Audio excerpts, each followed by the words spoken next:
ಸ್ಥಿತಪ್ರಜ್ಞೆ ಹೇಗಿರ್ತಾನೆ ಅನ್ನೋದಕ್ಕೆ ಭಗವದ್ಗೀತೆಯಾಗ ಅನಂತ ರೀತಿಯೊಳಗೆ ಹೇಳ್ಕೊಂಡು ಬಂದಿದ್ದಾರೆ. ಅದರಾಗ ಪೂಜ್ಯ ಅಪ್ಪಾಜಿಯವರು ಒಂದು ಮಾತನ್ನು ಹೇಳಿದರು, ಸ್ಥಿತಪ್ರಜ್ಞೆ ಹೆಂಗಿರ್ತಾನಂತ ಅನ್ನೋದಕ್ಕೆ. ಇನ್ನೊಂದು ರೀತಿಯೊಳಗೂ ಹೇಳ್ತಾರಲ್ಲಿ, ದುಃಖೇಶು ಅನುದ್ವಿಗ್ನ ಮನಃ ಸುಖೇಶು ವಿಗತ ಸ್ಪೃಹ ವೀತರಾಗ ಭಯಕ್ರೋಧ ಸ್ಥಿತದಿರ್ ಮುನಿರುಚ್ಯತೆ. ಸ್ಥಿತಪ್ರಜ್ಞೆ ಹೆಂಗಿರ್ತಾನಂದ್ರೆ ಹೇಳಿದ್ರು ಅವರು, ದುಃಖದೊಳಗೆ ಭಾಳ ಸಮಾಧಾನಿಯಾಗಿರ್ತಾರೆ, ಉದ್ವಿಗ್ನತೆ ಇಲ್ಲ, ಸುಖದೊಳಗೂ ನಿಸ್ಪೃಹ, ಬಹಳ ಸುಂದರವಾಗಿರ್ತಕ್ಕಂಥ ವೀತರಾಗ ಭಯಕ್ರೋಧ, ರಾಗನೂ ಇಲ್ಲ, ಭಯನೂ ಇಲ್ಲ, ಕ್ರೋಧನೂ ಇಲ್ಲ. ಇವು ಮಾತುಗಳನ್ನು ನಾವು ಸಿದ್ಧಾರೂಢಪ್ಪನಲ್ಲಿ ಕಾಣ್ತೇವೆ.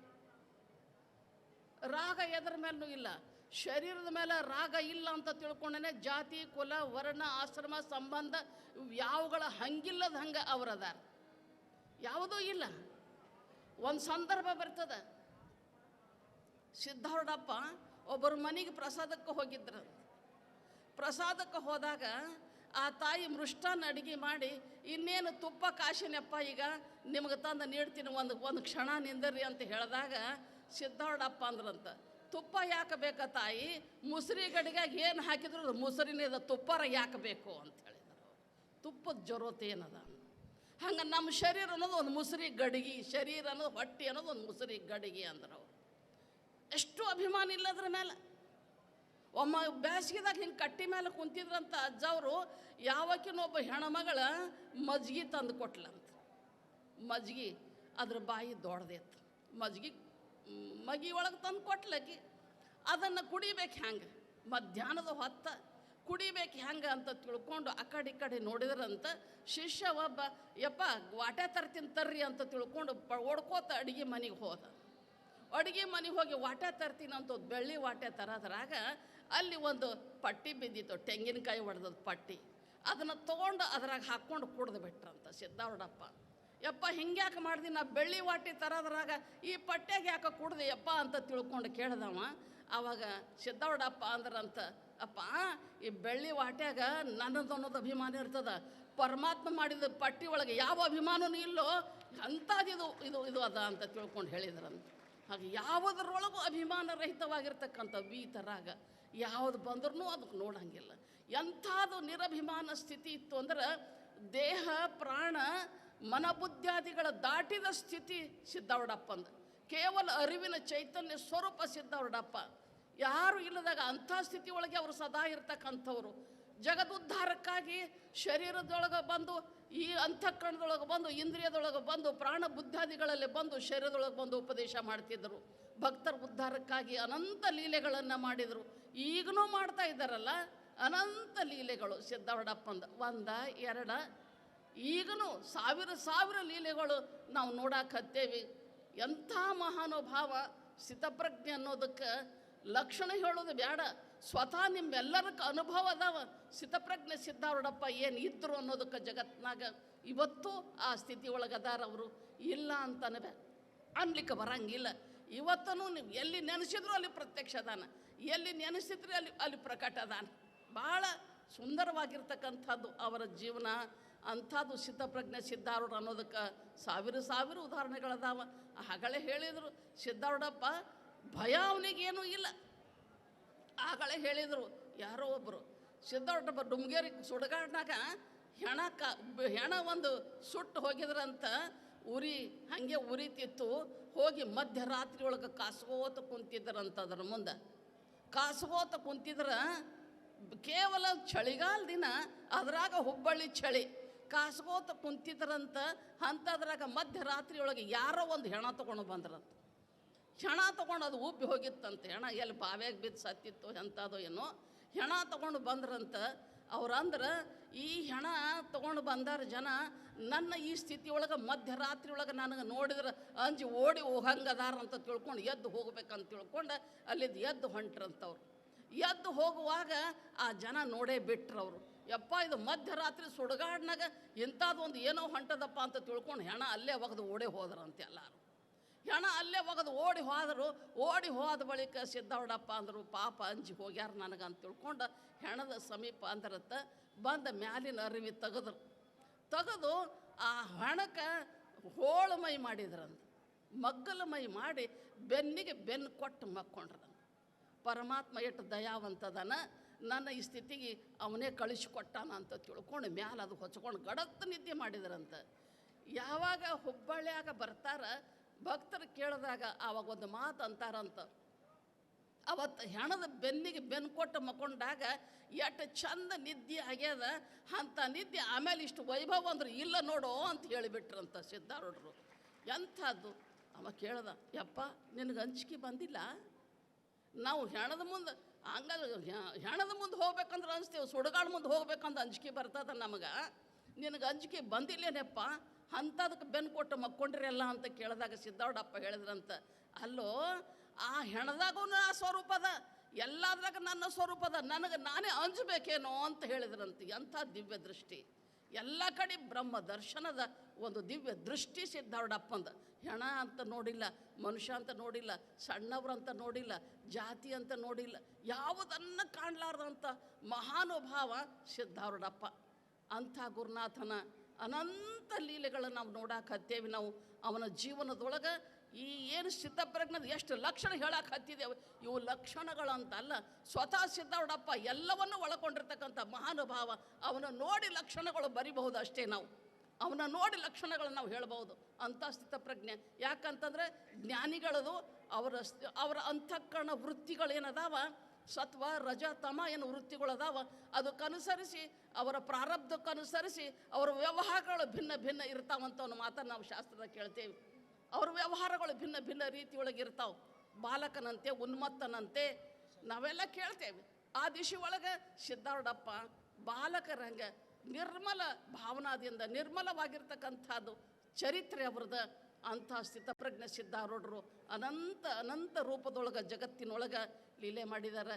ಈಗಲೂ ಅವ್ರು ಹೆಂಗೆ ಬರ್ತಾರೆ ಹಂಗೆ ಭಾಳ ವಿಚಿತ್ರ.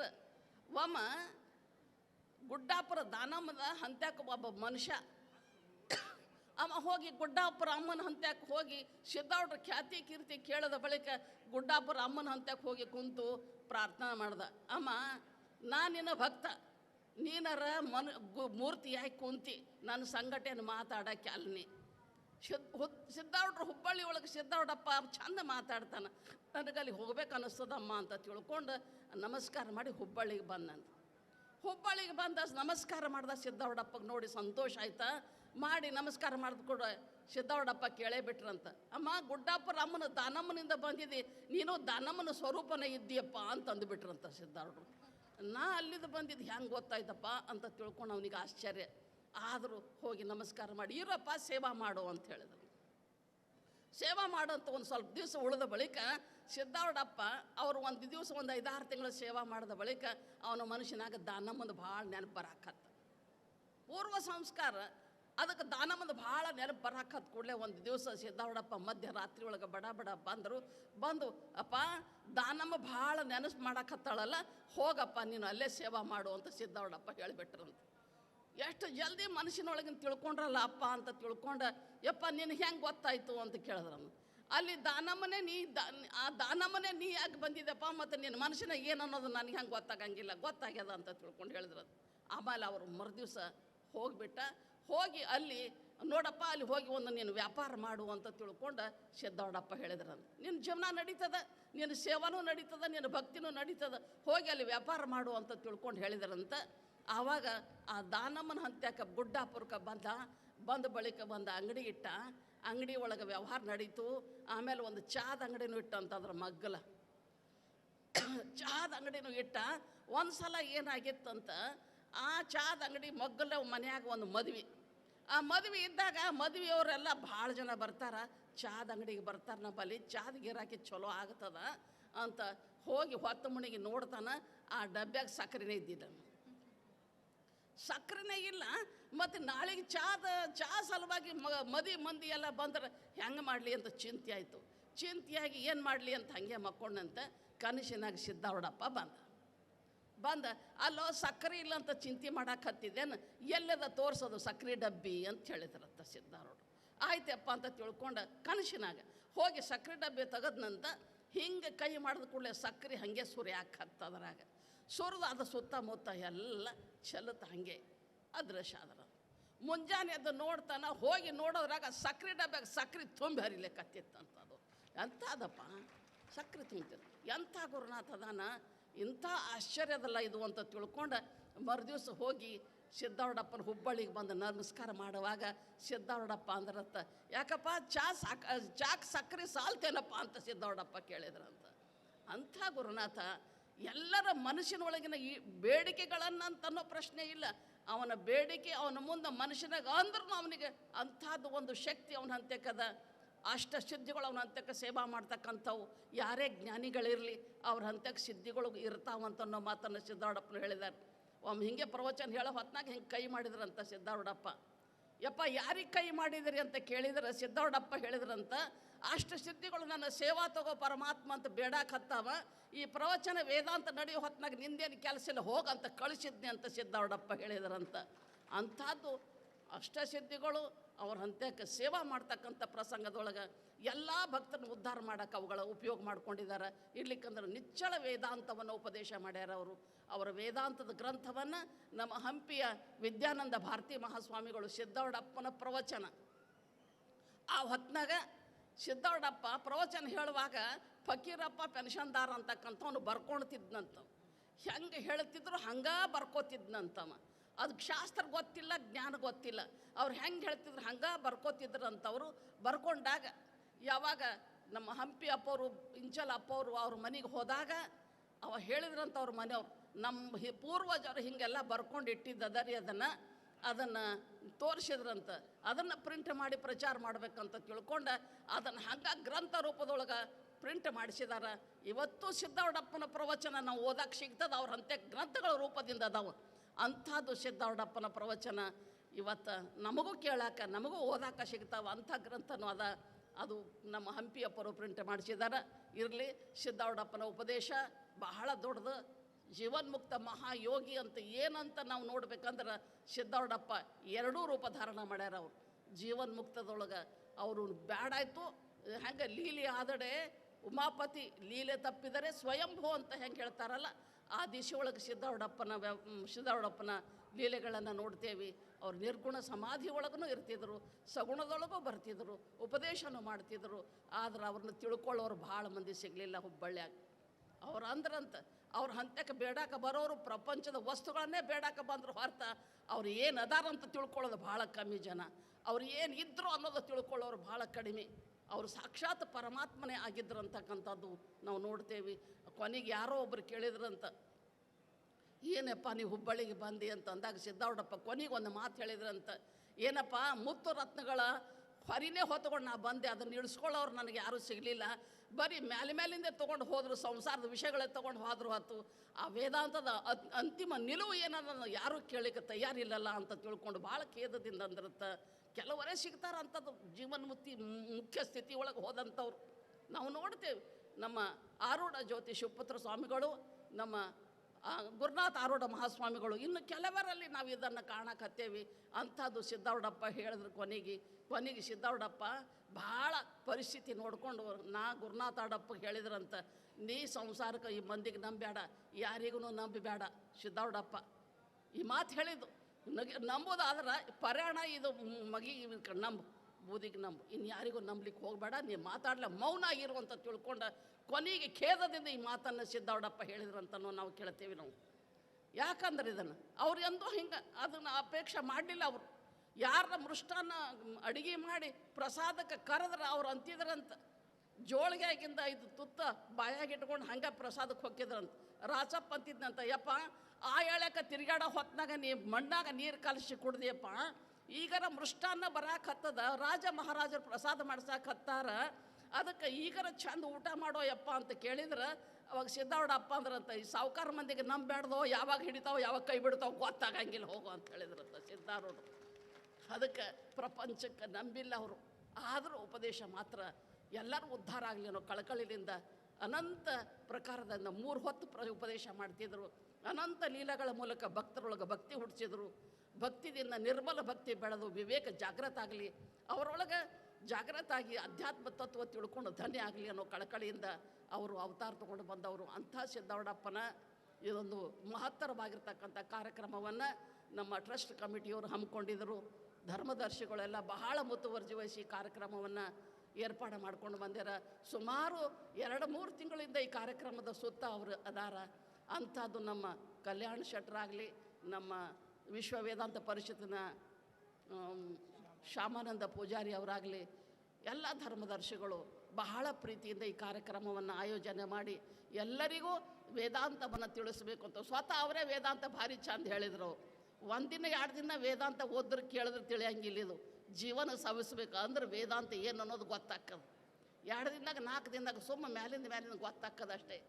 ಕೆಲವರಿಗಾರ ಏನೋ ಹೇಳ್ತಾರಪ್ಪ ಅಂತ ಎದ್ದು ಹೋಗೋರು ಅದಾರ. ಅದ್ರಾಗ ವೇದಾಂತ ಏನು ಅನ್ನೋದು ತಿಳ್ಕೊಬೇಕಾದ್ರೆ ಭಾಳ ಕಾಲ ಬೇಕು. ಅದಕ್ಕೆ ಅದರ ಅಂತರಾರ್ಥ ಏನದಂತ ತಿಳಿಬೇಕಾದ್ರೆ ಅದ್ರ ಹಿಂದೆ ತಪ ಅದ. ನಮ್ಮನ್ನು ಭಾಳ ಚಂದ ಹೇಳಿದ್ರು ಪರಿಶುದ್ಧಾನಂದ ಗಿರಿಜಿ ಮಹಾರಾಜರು.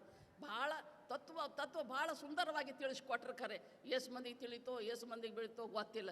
ಒಂದು ಮಾತು ಅವ್ರು ಹೇಳಿದರು, ಸನ್ಯಾಸ ಆಗಬೇಕು ಎಲ್ಲರೂ ಅಂತ. ಕೊನೆಗೆ ಎಷ್ಟು ಮಂದಿ ತಿಳಿತೋ ಸನ್ಯಾಸ ಅಂದರೆ ಕೆಂಪರಿಗೆ ಉಟ್ಕೋಬೇಕೇನ್ರಿ ಅಂತ ಅನ್ನಿಸ್ತದೆ. ಹಂಗೆ ಹೇಳಿಲ್ಲ ಅವರು. ಸನ್ಯಾಸ ಎಲ್ಲವನ್ನ ಬಿಟ್ಟು ನಿಂದಿರಬೇಕು ಅಂತ ಅನ್ನೋ ಮಾತನ್ನು ಹೇಳಿದ್ರು. ನೀವು ಶ್ರೋತ್ರಿಯ ಬ್ರಹ್ಮನಿಷ್ಠ ಗುರುವಿನ ಹಂತ್ಯಾಕೆ ಹೋಗಿ ಸನ್ಯಾಸ ತೊಗೊಂಡ್ರಿ ಅಂದ್ರೆ ಮುಕ್ತರಾಗ್ತೀರಿ. ನೀವು ಅಲ್ಲ ಅಂದರೆ ಯಮ ನಿಮಗೆ ಸನ್ಯಾಸಿ ಮಾಡಾತೇ ಇರ್ತಾನೆ. ಆ ಎಳಕ್ಕೆ ಜನ್ಮ ತಿರುಗಾಡಕ್ಕೆ ಬರಬೇಕಾಗ್ತದೆ ನೋಡ್ರಿ ಅಂತ ತಿಳ್ಕೊಂಡ್ರು. ಎಷ್ಟು ತತ್ವದ ಮಾತನ್ನು ಭಾಳ ಸುಂದರವಾಗಿ ತಿಳಿಸಿದರು. ಎಲ್ಲ ಮಹಾತ್ಮರು ಭಾಳ ಸುಂದರವಾಗಿ ತತ್ವವನ್ನು ತಿಳಿಸಾಕತ್ತಾರ. ನಮ್ಮ ಪೂಜಾರಿಯವರಂತೂ ಭಾರಿ ತತ್ವನ ಹೇಳಿದ್ರು. ಇವತ್ತು ಜೀವನ್ಮುಕ್ತ ಲಕ್ಷಣ ಸಹಿತವಾಗಿ ಶಾಸ್ತ್ರನೇ ನಿಮ್ಮ ಮುಂದೆ ಇಳಿಸಿಬಿಟ್ರು. ಎಷ್ಟು ಮಂದಿ ತಿಳಿತೋ ಎಷ್ಟು ಮಂದಿ ಬಿತ್ತೋ ಗೊತ್ತಿಲ್ಲ. ಆದರೂ ಮ್ಯಾಲಿನವ್ರಿಗಾರ ಗೊತ್ತಾಯಿತು ಏನದ ಅನ್ನೋದು. ಅಂಥದ್ದು ಈ ಕ್ಷೇತ್ರದ ಅವಿಮುಕ್ತ ಕ್ಷೇತ್ರ. ಇದು ಕಾಶಿ ರಾಮೇಶ್ವರಕ್ಕಿಂತಲೂ ಹೆಚ್ಚಿನ ಕ್ಷೇತ್ರದ. ಇಲ್ಲಿ ಬಂದು ಹೋದ್ರೆ ಎಲ್ಲ ಕ್ಷೇತ್ರದ ದರ್ಶನ ಮಾಡಿದ ಪುಣ್ಯ ನಮಗೆ ಪದರಿಗೆ ಬೀಳ್ತದೆ, ಪ್ರಶ್ನೆನೇ ಇಲ್ಲ. ಅದಕ್ಕೆ ಸದ್ಗುರುಚಿ ಅಂಗುಷ್ಟಿ ಕೋಟಿ ದೇವಾಂಕಿ ಸ್ಥಿತಿ ಅಂತ ಮಹಾರಾಷ್ಟ್ರ ಸಂತರು ಹೇಳ್ದಂಗೆ ಅಂಥ ಮಹಾನುಭಾವ ಸಿದ್ಧಾರೂಢಪ್ಪನ ಪಾದಾಂಗುಷ್ಟದೊಳಗೆ ಗಂಗಾ, ಯಮುನಾ, ಸರಸ್ವತಿ ಎಲ್ಲ ತೀರ್ಥಕ್ಷೇತ್ರಗಳು ಇಲ್ಲೇ ಅದಾವೆ, ಪ್ರಶ್ನೆನೇ ಇಲ್ಲ.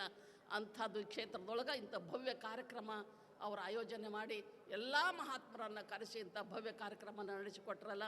ಎಲ್ಲರಿಗೂ ಪರಮಾತ್ಮ ಸಿದ್ಧಾರೂಢಪ್ಪ ಇನ್ನಿಷ್ಟು ಅವರಿಗೆ ಸೇವೆ ಮಾಡ್ತಕ್ಕಂಥ ಉತ್ಸಾಹ ಹುಮ್ಮಸ್ಸು ಕೊಡಲಿ ಅಂಥ ಎಲ್ಲರಿಗೂ ಕೊಡಲಿ ಅಂತ ತಿಳ್ಕೊಂಡು ಆ ಮಹಾಗುರುವಿನಲ್ಲಿ ಪ್ರಾರ್ಥನೆ ಮಾಡ್ತಾ 2 ಮಾತು ಸದ್ಗುರು ಚರಣ